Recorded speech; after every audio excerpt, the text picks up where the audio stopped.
Yeah, it's going live now. Just it is in process of loading live.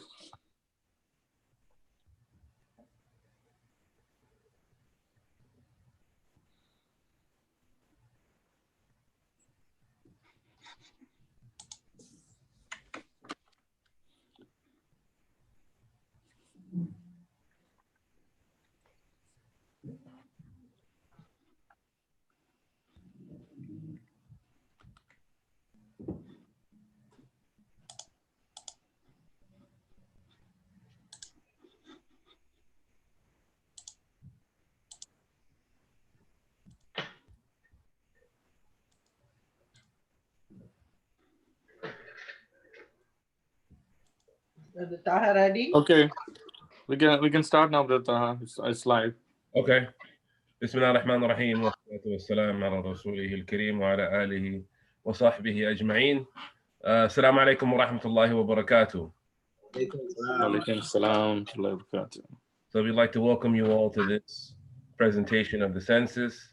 Here we're just going to give you an overview of what the process is for the census, what are the main objectives of the census, and why we need to participate. So if you have any major questions, you can either type them and I'll hopefully see them, or maybe one of the brothers can point to an important question while I'm talking. And if not, we'll hold it. We'll wait until the end of the presentation and then handle any questions, inshallah, if they're not relevant to the particular slide that we're on. So as we begin, I'm sure, alhamdulillah, we've all with the it's an important thing that we've been aware, or getting the communities have been getting aware, or been getting sent messages and announcements about the importance of the census, because we want to make sure that we are considered and counted, as this thing happens once every 10 years, and so this is an opportunity for the Muslims that will affect us for the next 10 years. If you look here, the priority counties, um, it's really, if you look at it in red, those are the counties in Pennsylvania that are usually undercounted, meaning they don't typically answer uh, the census, and therefore they're not considered. And if you look at it, it looks predominantly around the Philly area and the Pittsburgh area, where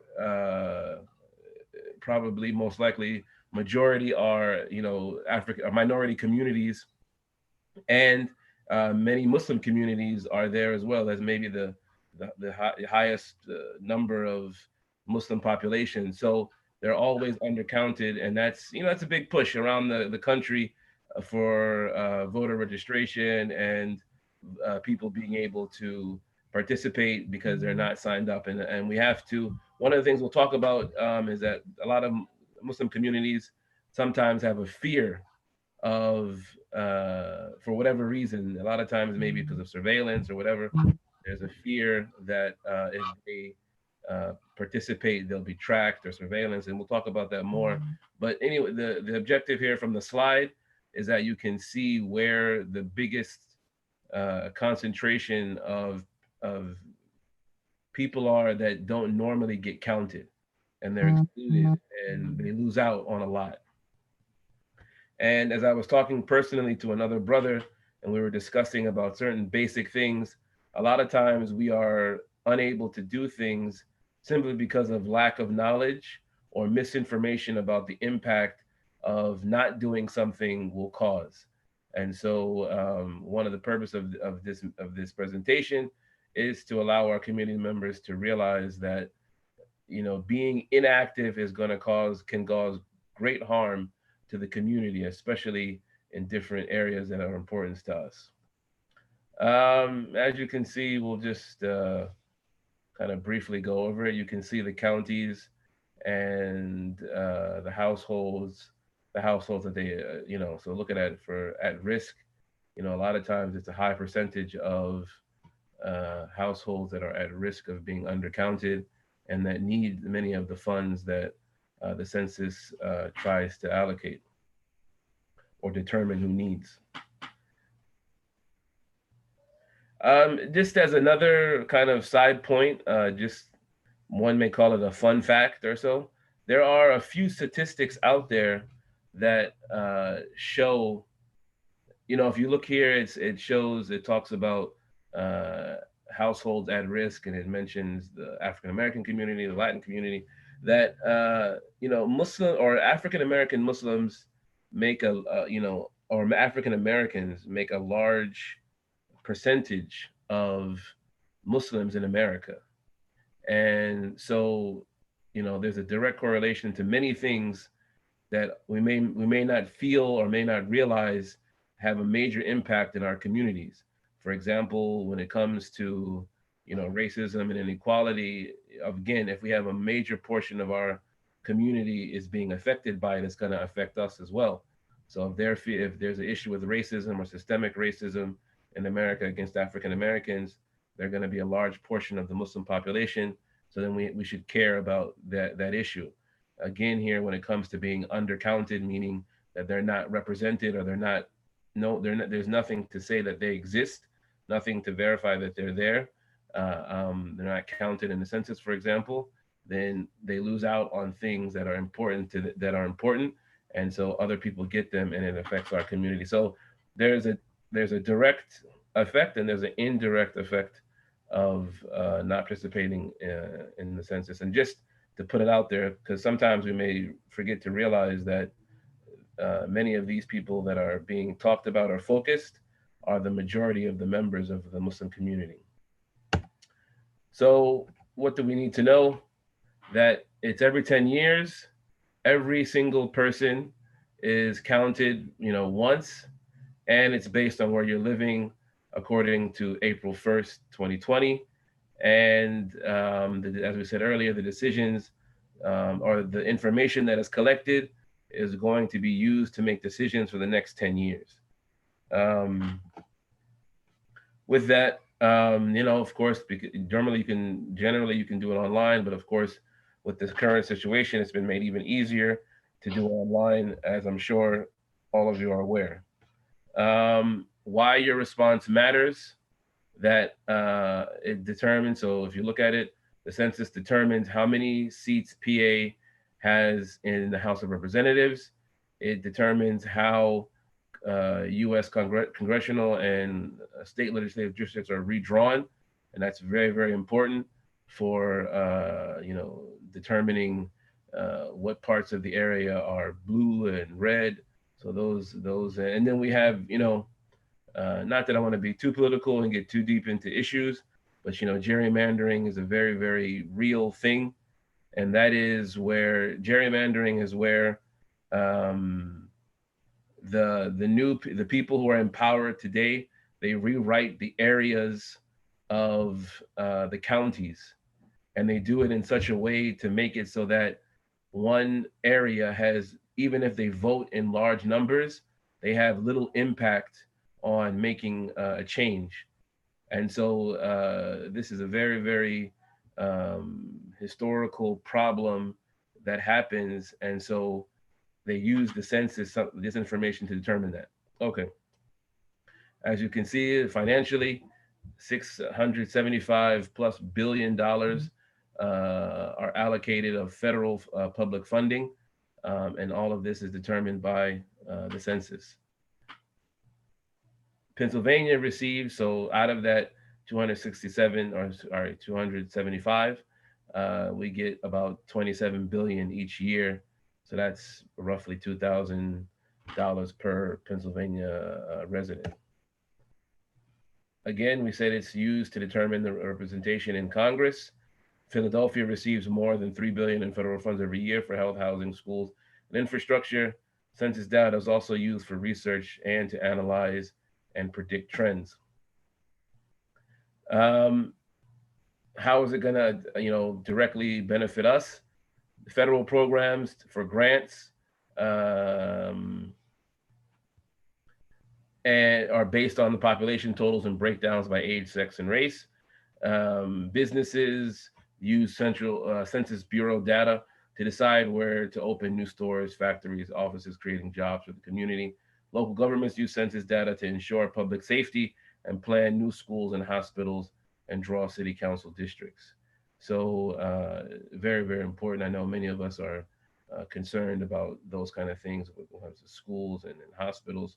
And nonprofits use the data to learn where they can better serve their constituencies. So these are the questions that are on the census. I'm just going to go through them kind of quickly.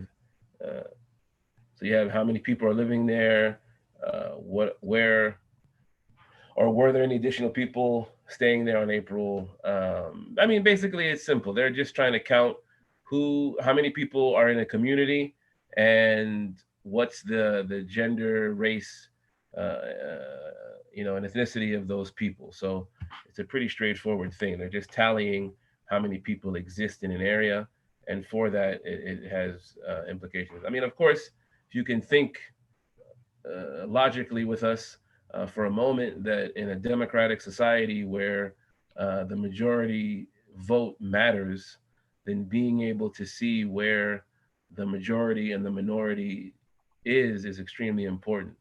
And definitely politicians use the census to figure out certain things. And even if there's no, as we'll see, there's no specific place where you put your religion at. There may be tendencies that they're going to go off of, and that information will be used in order to determine different things. So the big question that many of our community members probably are concerned about is, will there be a question about citizenship status on the 2020 census? And the answer is no. A question related to citizenship status will not be added to this census for this year, as many of you probably have already filled out. I know that the ending of the census is going to be at the end of this month, I think. So for those who haven't, there's still a window of opportunity. If we know any member of the community who hasn't filled it out, we should encourage them and settle their fears that they don't have to worry about talking about their status, and it's not going to cause some type of problem. So they should, even if they're not American citizens, and as long as I mean, it doesn't even matter. Even if they're here illegally, it's not going to harm them by completing the census. They're not going to, ICE is not going to come to their door because they put that on the census. So what is the issue here? Because the whole thing I've been talking about from the beginning is called the undercounting, right? So an undercount is when fewer than the actual number of people are recorded in the final census count. The undercount means federal programs and representation are allocated for a smaller number of people than actually live in our city, right? I mean, it's simple. As parents, you allocate money according to the number of children you have, according to their age, and you put all that into consideration when you decide how much you're going to spend on one, right?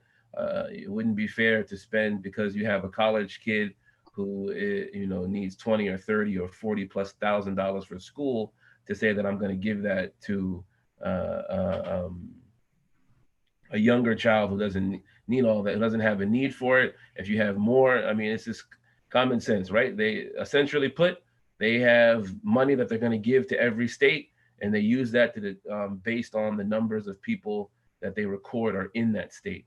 So the more we count ourselves, the more funding we'll get, and the less we count ourselves, it's almost as if you're not, you're unknown to the government, and they're going to say, well, you only have 100 people there. Why are you asking for money or funds that are equal to 150 people? Even though maybe in actuality you do have 150 people, but because they don't know that you exist, then there's no way to allocate that money. Where is the impact coming from? Medicaid, SNAP, which is I guess formerly known as the food stamps, educational programming, Section 8 housing, and we have to be open and true to ourselves in our own community, that we know a lot of members, especially here in Mechanicsburg, Camp Hill area, receive these type of funding. And so this is going to directly impact when it comes to, we have a large youth population now that are going to need, grants for college. So all of these things are going to be impacted by them filling out the census. Even so, the point is, who do you include?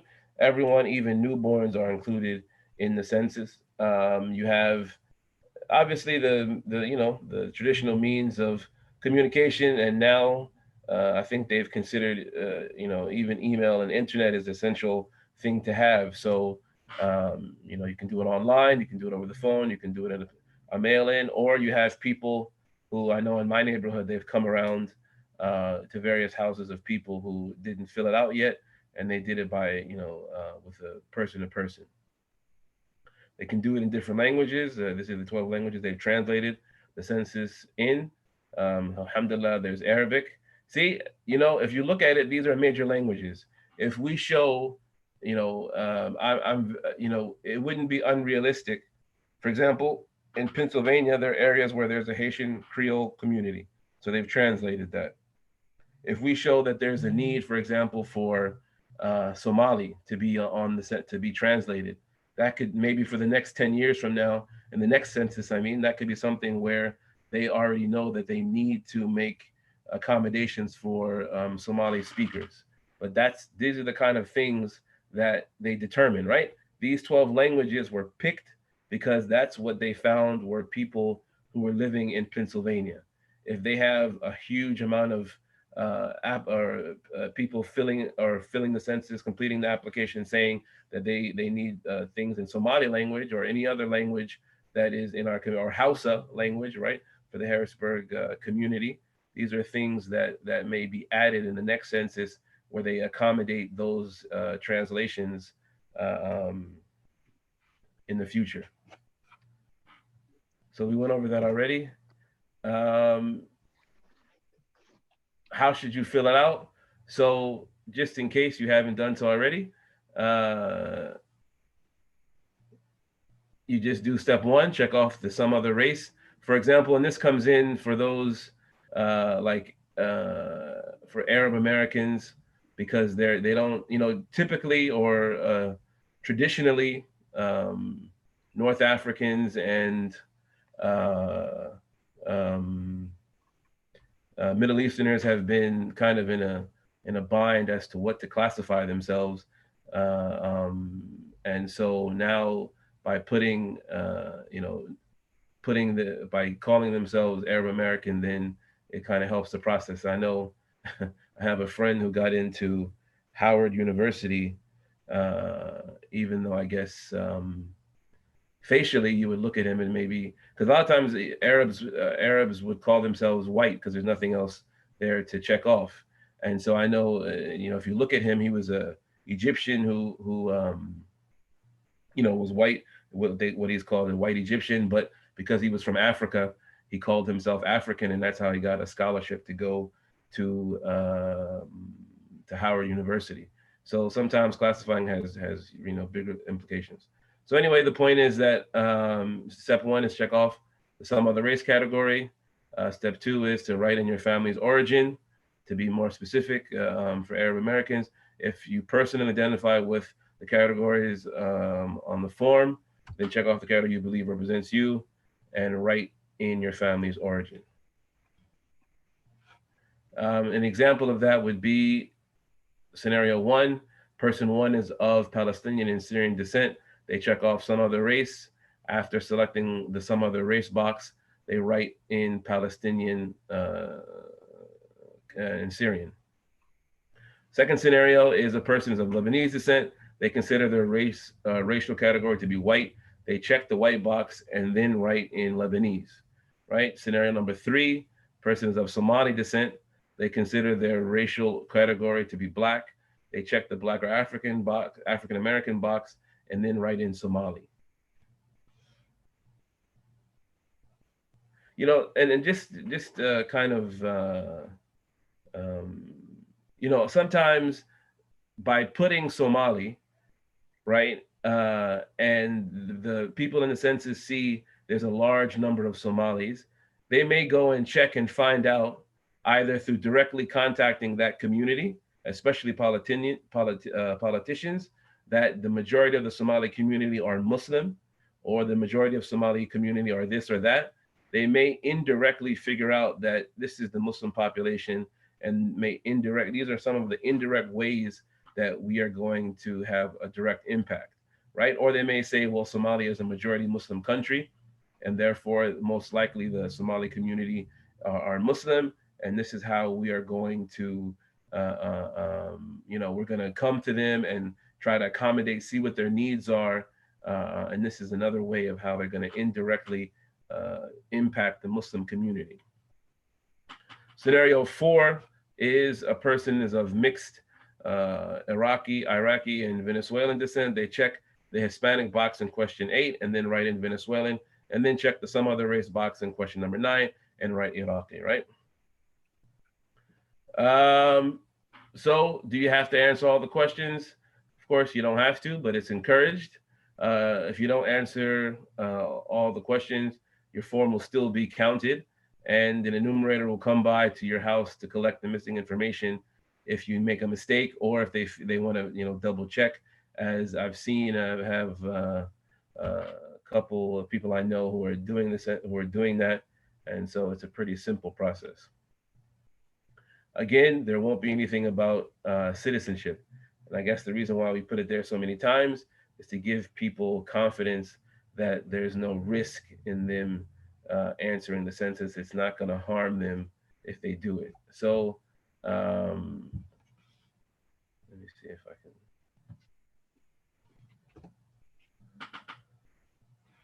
So, everything is confidential. Your information is legally protected. No one is going to go back and use that information that, like I said before, no one's going to come and say that you said this. We have documentation that you said that they're illegal citizens or illegal immigrants in your household. We're coming,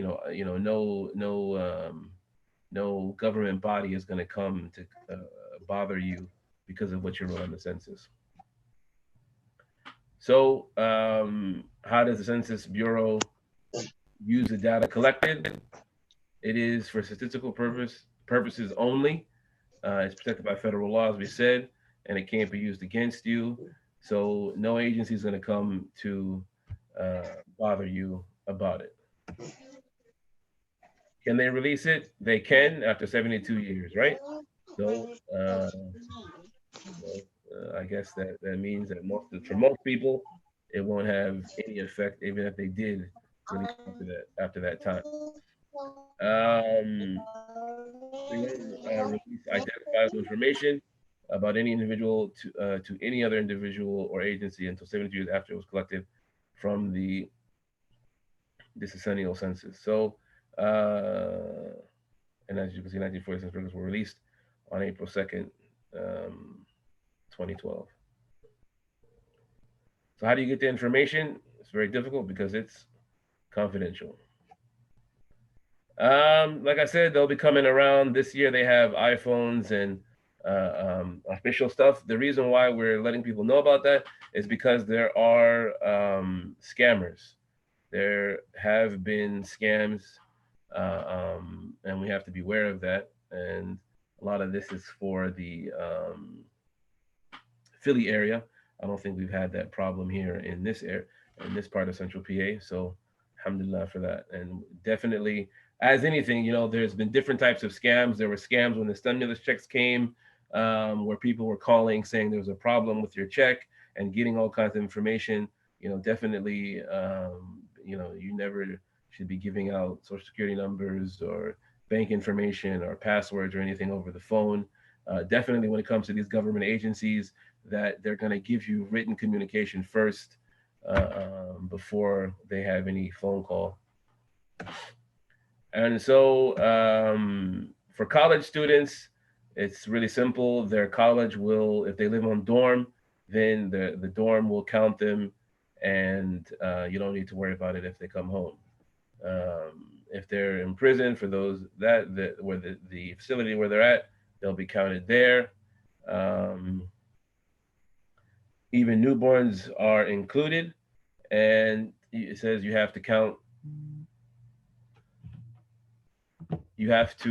children who live and sleep at your home most of the time, even if the living arrangement is temporary or the parents of the child do not live there. So when it comes to where custody issues, then you look at the majority of where the child is sleeping at, so they don't, I guess, hypothetically get counted twice. For homelessness, I don't think we can read it, but I don't think it really applies to a lot of us here. But just for the sake of uh, knowing that people experiencing homelessness will be counted as at places where they receive services such as shelters and meal centers. People who do not have a stable home or experiencing homelessness can be counted at transitory locations using a paper form. And as we said already, there are various forms or various ways to complete the census, and you can utilize any one of them. Um, this is where you can get more information if you need it. Uh, and you always can ask Sheikh Google. It'll come to the rescue 99% of the time. Key successful community participation. So, to get funding for our community needs, this is why we're here, to let decision makers know where we are, and to make our voices heard. So every person not counted on the census is a loss of almost $21,000 over 10 years. I mean, there, like I mentioned, the different programs that the census determines funding for. A lot of those programs are affecting us directly, right? The Pell Grants, the Section 8. We have a lot of refugee members in our community, people who need the assistance for SNAP, or what was known as the food stamps. The In schools, they need that. So many ways that this funding helps. And for example, this is basically free money that the government is going to give. That means that's less money that people need to donate, because if those people have a need for those services, they're going to come. Of course, they would come to us, come to the community for help, and we have to donate to help them. When there's already, if we had done certain things like this, then they're going to get the help that. So in an indirect way, this is another example of an indirect way of how this money that's been allocated or can be allocated can help us as a community. Being counted in the census enables us to have political representation, right? And this is really becoming, I'm sure, alhamdulillah, we're all seeing, we have many community members, Sister Samia and amongst others, that they're really getting involved, making sure that people understand our concerns, and instead of just having an old-fashioned view that being in politics is not necessary or un-Islamic. Actually, it's really, and that goes back to ignorance, because many of the prominent scholars that people follow have already said that if your community or your society uses this, and this is the way to get your rights done, or get to enable, to give yourself access to things that will help you in your deen, then it's mandatory for us to be a part of it. So obviously we have to, doesn't mean just, as I mentioned before, yesterday in the khutbah, that we have to we still have to have our principles, and we still have to understand the boundaries, but we have to, make sure that we are considered and we are heard. And that's the whole purpose of why all the communities are pushing for the census. So I think that's the end. I'm going to stop the sharing right there. Um, Yeah. and Uh,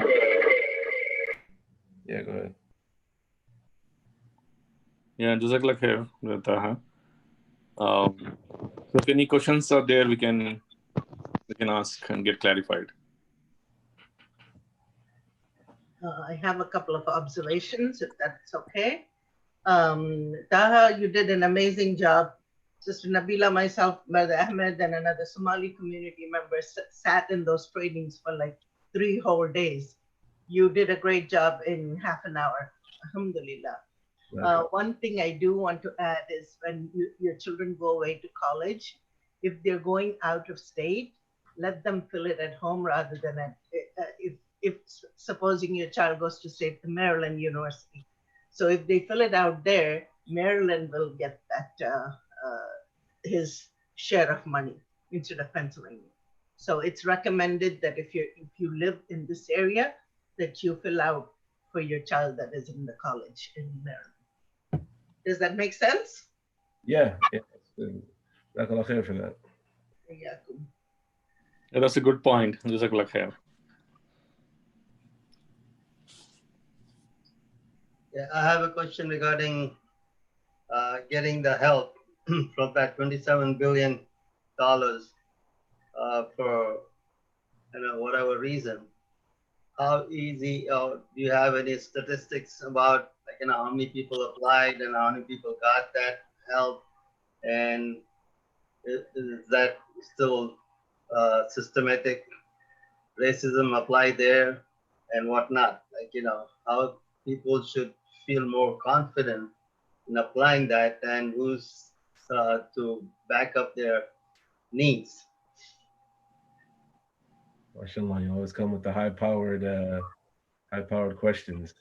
I actually, we don't have on hand any data for you, but that can be something that will for you. That's a good point, that it helps to prove the point, to prove the message, or bring the message home that this is the update. So we can look to see what was the impact of the 2010 census and how it affected, how it moved. But on hand, I don't have it. All right. Thank you.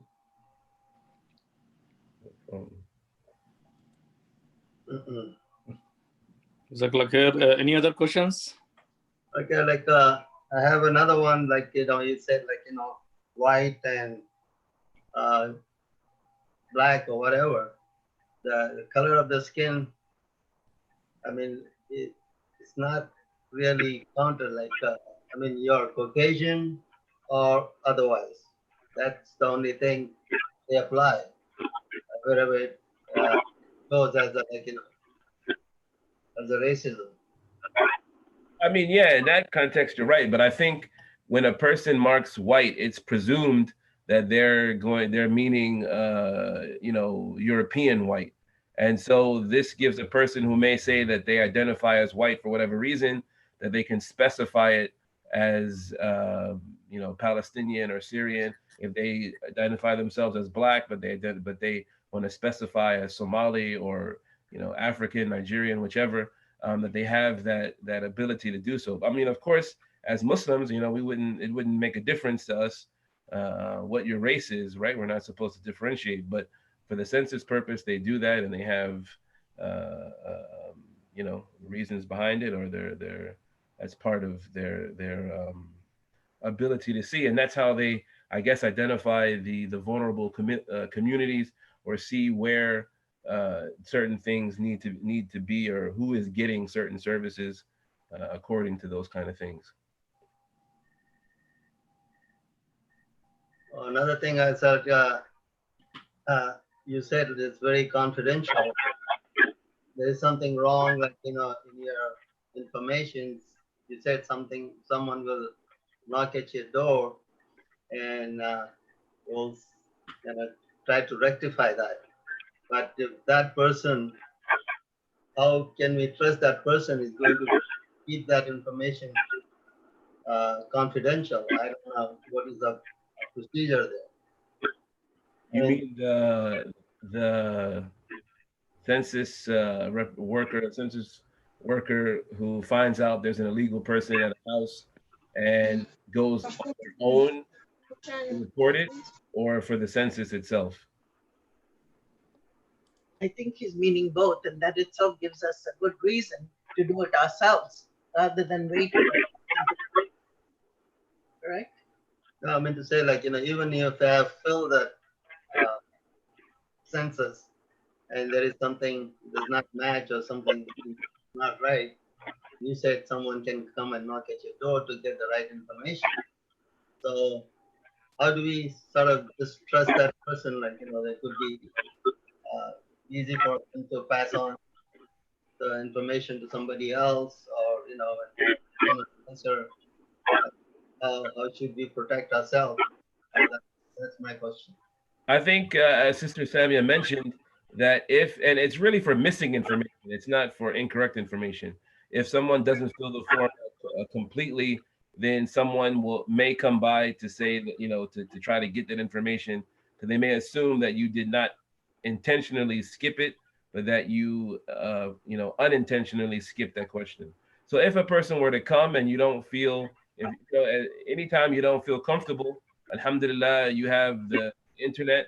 You can go onto the fill it out and say, well, I'll take care of it, or you can just tell the person I intentionally skipped it and move on. So if you're unsure of the person in front of you, if they really work for the census, you can just tell them, hey, I'm going to do it on my own, and thank you for mentioning it to me, and that way you don't have to worry about uh, you know is this information going to get to the wrong, is it going to be used against me, basically.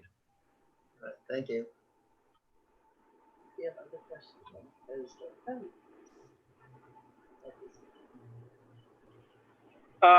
Agla Khair, Brother Taha, for the presentation. Alhamdulillah, is well presented. Yesterday khutbah was even better, meaning here, we are giving an option to people join the meeting that we know only few of us join the meeting. Here is is a good method in Islam itself that, we have this Friday congregations where all the people come. So we need to make use of that more in all massages to pass this message and make people, fill up the census. One of the things I thought about is probably we can set up some tables probably next couple of Fridays, during Jummah at the massages, and we can have some iPads and laptops, help people, fill up the census. Otherwise, we are all, making our efforts, but we are seeing, very little feedback. So we need to think about the $1 million question is how to reach more people in our community, make them understand that it is very important for us to participate and, make them do it. Inshallah, I think that is a very good idea, Sal Hamid. We can definitely need to do whatever we can do, basically to reach out and gather the census and encourage them to complete the census, inshallah. And also, because this is going live on YouTube, we can pass this one throughout our other groups, irrespective of they're in Pennsylvania or not, so that we can encourage all our contacts, to take part in the census, inshallah. And because this is live and recorded and it's there, we can share this. There are a lot of people, they don't know that, they need to do this, even irrespective of their status of immigration here in the country. We need to get that awareness out and help, inshallah.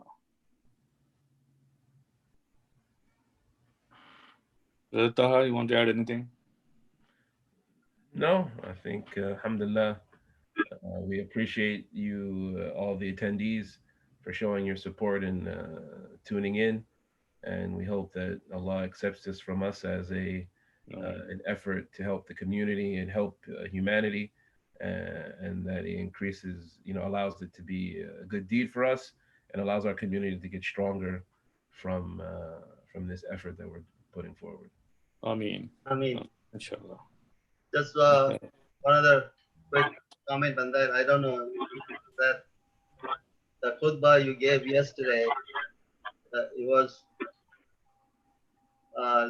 very good khutbah, very short and very practical way of giving that kind of information. I don't know, it was decided by the CCOM or the other massages doing the same type of khutbah, same type of information, or it's just like individual, one masjid doing this. If it's through like CCOM, you can have unified message on that day. So the people will be discussing and talking about. So there is more exchange of information. Yeah, I think CPCOM encouraged the masajid to speak about it. They gave kind of help, if you will, if you want to say, on how to direct the message. But obviously, every masjid, every khatib is open to speak on how he thinks is gonna best impact the community. You also have to keep in mind that a lot of masajid now have more than one khutbah, so you're not going to get the same khatib in every a masjid. So, but yeah, in general, alhamdulillah, that's one of the beauties that I'm really beginning to enjoy of this community, is that we have a centralized, the masajid are working together and trying to unify the message rather than, one masjid doing everything or one masjid not doing anything. That it's, alhamdulillah, it's a collective effort towards the same cause. So that's really, really important, and it's really good to see, really encouraging.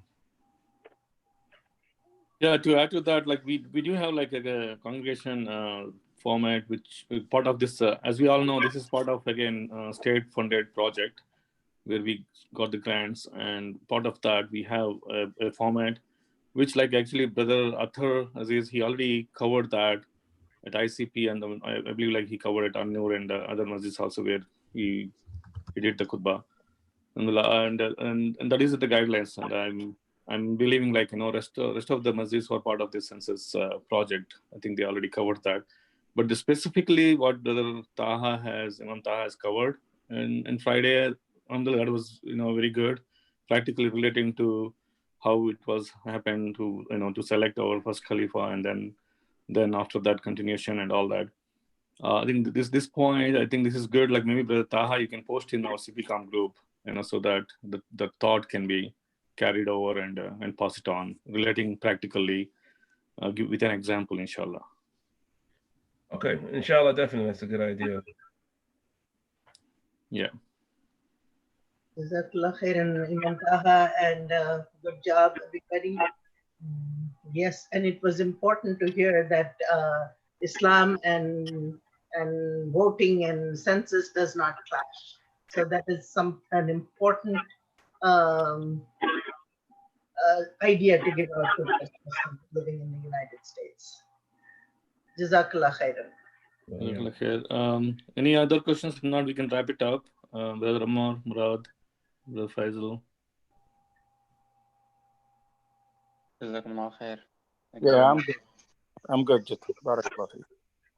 Barakallah. Jazakallah khair, Brother Athar, if you're there for doing your share in it. Brother Athar, yes, you missed. Oh, he left. Oh, he's still there. Alhamdulillah, you're welcome. Okay, Brother Taha, end with dua maybe. All right, سبحانك اللهم وبحمدك نشهد أن لا إله إلا أنت نستغفرك ونتوب إليك والسلام عليكم ورحمة الله وبركاته. Walaikum salam. Jazakallah. Jazakallah, thank you. Thank you. Yeah.